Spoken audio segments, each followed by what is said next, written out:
বিসমিল্লাহির রহমানির রহিম। আসসালামু আলাইকুম। এই ভিডিওটিতে জেনে নিন 14টি জিনিস, 14টি এমন কাজ যার কারণে বাসায় বেবরকতি আসে, দারিদ্রতা আসে, দুশ্চিন্তা আসে, দুঃখ আসে। এই সকল জিনিসগুলো আমি আমার তরফ থেকে বলছি না, বরং এই সকল জিনিস থেকে বেঁচে থাকার তালিম আল্লাহ দিয়ে থাকেন এবং অনেকগুলো জিনিস তো কুরআন এবং হাদিস দ্বারা প্রমাণিত।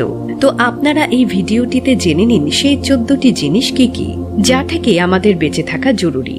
অনেক সময় মানুষ বেবরকতির শিকার হয় এবং অনেক মানুষেরা বলে থাকে যে আমরা তো অনেক কামাই করি, তবে হাতে টাকা থাকে না, বরকত নেই। জানি না কেমন কেমন ভাবে খরচ হয়ে যায়, কিছুই বোঝা যায় না। আপনারা এই ভিডিওটিতে সেই 14টি জিনিস এবং এমন 6টি জিনিস, যে 6টি জিনিসের কারণে অসুস্থতা আসে এবং অনেক সময় মানুষ এই সকল জিনিস করে থাকে এবং এই জিনিসগুলো কোরআন এবং হাদিস দ্বারা প্রমাণিত, যা আমি আপনাদেরকে বলার চেষ্টা করব, আপনারা জানার চেষ্টা করুন। তো প্রথমে জেনে নেই সেই 6টি জিনিস যার কারণে অসুস্থতা এসে থাকে। সেই সকল জিনিস থেকে বেঁচে থাকা জরুরি। নম্বর 1, সবচেয়ে প্রথমে দাঁড়ায় পানি পান করা। দাঁড়িয়ে পানি পান করলে হার্টে সমস্যা হয় এবং পানি ভালোভাবে হজম হয় না, তাই মানুষ অসুস্থ হয়ে পড়ে। এই জন্য সুন্নত ফলো করুন, বসে পানি পান করুন, 3 নিঃশ্বাসে পানি পান করুন। এটি আপনার এবং আপনার শরীরের জন্য অনেক উপকারী। নম্বর 2, খালি মাথায় বাথরুমে যাওয়া। খালি মাথায় বাথরুমে গেলে কি হয়? হাদিসে রয়েছে টয়লেটের মধ্যে জিন থাকে। যখন মানুষ খোলা মাথায় টয়লেট অথবা বাথরুমে যাবে, তখন জিন হামলা করে, তখন মানুষ অসুস্থ হয়ে পড়ে। এই জন্য চেষ্টা করবেন মাথা ঢেকে বাথরুম বা টয়লেটে যাওয়ার, যাতে আপনারা জিন অথবা এমন কোনো জিনিস থেকে বেঁচে থাকতে পারেন। নম্বর 3, গোসল করার জায়গায় প্রস্রাব করা। গোসল করার জায়গায় প্রস্রাব করলে কি হয়? গোসল করার জায়গায় প্রস্রাব করলে মানুষের মাথায় সন্দেহ শুরু হয়ে যায়। যখন মানুষ ওযু অথবা গোসল করে কিছুর যদি ছিটা পড়ে যায়, তাহলে তার মনে সন্দেহ জেগে যায় যে আমি নাপাক হয়ে গেলাম নাকি, এবং গোসল করার জায়গায় প্রস্রাব করলে ভুলে যাওয়ার অসুখও হয়ে থাকে। এই জন্য গোসল করার জায়গায় প্রস্রাব করা থেকে বিরত থাকুন। নম্বর 4, বাথরুমে কথা বলা। বাথরুম এমনিতে শয়তান অথবা জিনের স্থান হয়ে থাকে। সেখানে যখন মানুষ কথা বলবে, তখন শয়তান অথবা জিন তার কথায় হামলা করে, তখন মানুষ অনেক আসরে ভুগে থাকেন। এই জন্য টয়লেটে অথবা বাথরুমে কথা বলা থেকে বিরত থাকতে হবে। নম্বর 5, মাগরিবের সময় ঘুমানো। মাগরিবের সময় ঘুমালে মানুষের মাথায় আসর পড়ে এবং হাদিসেও রয়েছে মাগরিব এবং এশার সময় ঘুমানো থেকে বিরত থাকো, অর্থাৎ যতক্ষণ না আপনি এশার নামাজ পড়বেন ততক্ষণ ঘুমাবেন না। হাদিসে নিষেধ করা হয়েছে যে এশার আগে যেন কেউ না ঘুমায়। তো আপনারা চেষ্টা করবেন যে এশার নামাজ পড়েই ঘুমাবেন, মাগরিবের সময় ঘুমাবেন না। তবে হ্যাঁ, যদি অসুস্থতার কারণে এমনটি হয়ে থাকে তাহলে সেটি ভিন্ন বিষয়, তবে অভ্যাস বানিয়ে নেওয়া এটা একদমই ঠিক নয়। নম্বর 6, হাত না ধুয়ে খাওয়া। হাত না ধুয়ে খাবার খাওয়া মানুষ অনেক অসুস্থতায় ভুগে থাকেন। জানি না কোথায় কোথায় আমরা হাতের ব্যবহার করেছি, কি কি ময়লা লেগেছে তার মধ্যে। এমনই হাত না ধুয়ে যদি খাই, তখন সেই ময়লা আমাদের ভেতরে গিয়ে নানান ধরনের অসুখের জন্ম দেয়। এই জন্য হাত না ধুয়ে খাবার খাওয়া নিষেধ করা হয়েছে। আপনি হাত ধুবেন, তারপর খাবার খাবেন এবং পান করবেন, এতে আপনারই উপকার হবে। এখন জেনে নেই সেই 14টি কারণ যার কারণে বাসায় বেবরকতি আসে, দারিদ্রতা আসে, দুশ্চিন্তা আসে, দুঃখ আসে। সেগুলো কি কি? সর্বপ্রথম নম্বরে রয়েছে ফকিরদের ফিরিয়ে দেয়া। ফকির ও মিয়া সাহেবদের ফিরিয়ে দিলে আল্লাহ তাআলা সেই ব্যক্তির রুচিতে বরকত দেয় না। কেননা কখনো কখনো ফকির অথবা মিয়া সাহেব আল্লাহ তাআলার তরফ থেকে আমাদের কাছে আসে এবং আমাদের পরীক্ষা করার জন্য আসে। এই জন্য ফকিরদের ফিরিয়ে দেয়া উচিত নয়। যদি আপনার কাছে কিছু থাকে তাহলে তাদেরকে দিয়ে দেবেন, এবং যদি না থাকে তাহলে ভালোভাবে সুন্দর করে বলবেন যে আমার কাছে এখন কিছু নেই, পরে এসেন। নম্বর 2, মসজিদে দুনিয়া সম্পর্কে কথা বলা। মসজিদে দুনিয়াবি কথা বললে নেকি খতম হয়ে যায় এবং হাদিসও রয়েছে যে মসজিদে কথা বলা যাবে না, এতে নেকি খতম হয়ে যায়। এই জন্য মসজিদে কথা বলা থেকে বিরত থাকুন। নম্বর 3, খালি মাথায় খাওয়া।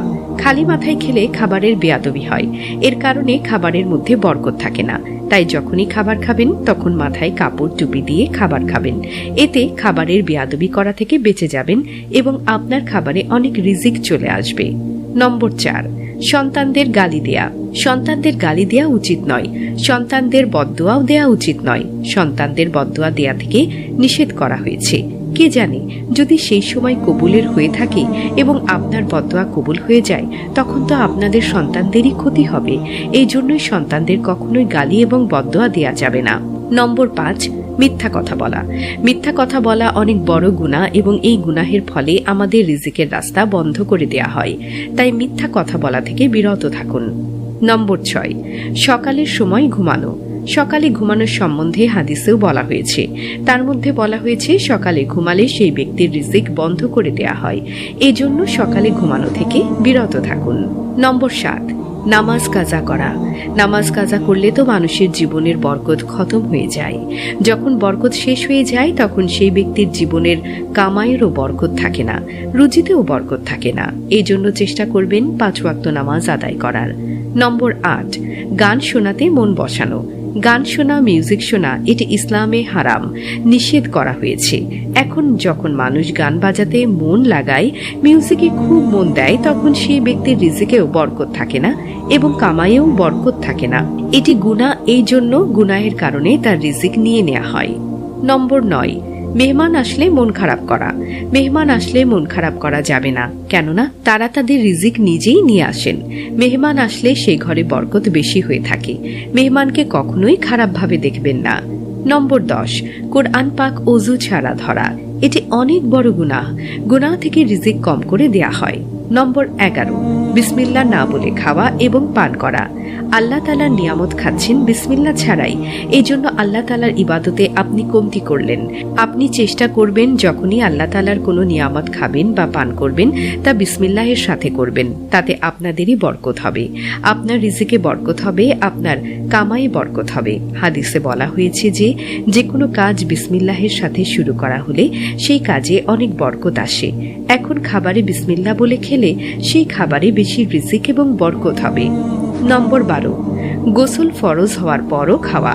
আপনি জানেন আপনার গোসল ফরজ হয়েছে, আপনি নাপাক, তখন খাবার খাওয়া যাবে না, এতে রিজিক কম হয়। আপনি আগে পাক সাফ হয়ে নিন, তারপর খাবার খান, এতে আপনারই উপকার হবে, আপনার খাবারে রিজিক আসবে।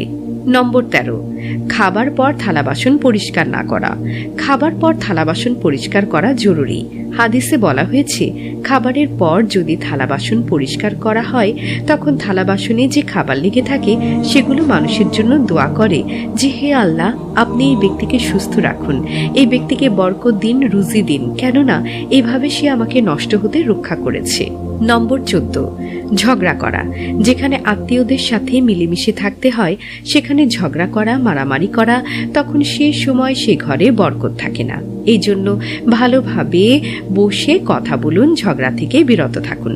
যে ব্যক্তি ঝগড়া করে এবং 3 দিন পর্যন্ত ওই ব্যক্তির সাথে যদি কথা বলা বন্ধ করে দেয়, তাহলে সেই সময় যদি তার মৃত্যু হয়, তাহলে সেই ব্যক্তি জান্নাতে প্রবেশ করতে পারবে না, সে জাহান্নামে যাবে, এটি হাদিসে রয়েছে। এই জন্য কথা বলে সুন্দর ভাষায় সবকিছু সামলে নেবেন, ঝগড়া করবেন না। তো বন্ধুরা, এই ছিল 14টি জিনিস যার ফলে বেবরকতি আসে, দারিদ্রতা আসে, দুশ্চিন্তা আসে, দুঃখ আসে। চেষ্টা করবেন এই জিনিসগুলো মনে রাখার এবং খারাপ কাজ থেকে বিরত থাকার। ভিডিওটি ভালো লাগলে অন্যদের সাথে শেয়ার করবেন, চ্যানেলটি সাবস্ক্রাইব করবেন এবং ভিডিওটিতে একটি লাইক দিয়ে দেবেন। আজকের ভিডিও এই পর্যন্তই, দেখা হবে পরবর্তী ভিডিওতে। আল্লাহ হাফেজ।